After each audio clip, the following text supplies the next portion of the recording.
मी आता घरी आले आणि मला एक गोष्ट नोटीस झाली, तुम्हाला दाखवते. तर जाताना मी आणि माझी बहीण गेलो आणि पप्पा घरी होते आणि ते आता गावी गेलेत ट्रेनमधून. मी घरी आल्यावर मला असं आलं की अरे घरी जाऊन सगळं करायचं वगैरे, पण तुम्हाला एक गोष्ट दाखवते. तेच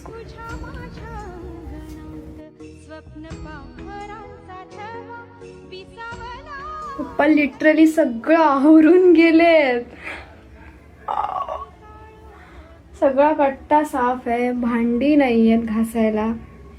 आणि दुसरी गोष्ट, कपडे सुकत घालायचे विसरलो होतो आम्ही दोघी पण, आणि जागा पण नाही कारण पावसातून सुकत नाहीत. तर त्यांनी कपडे कसे सुकत घातलेत ते बघा.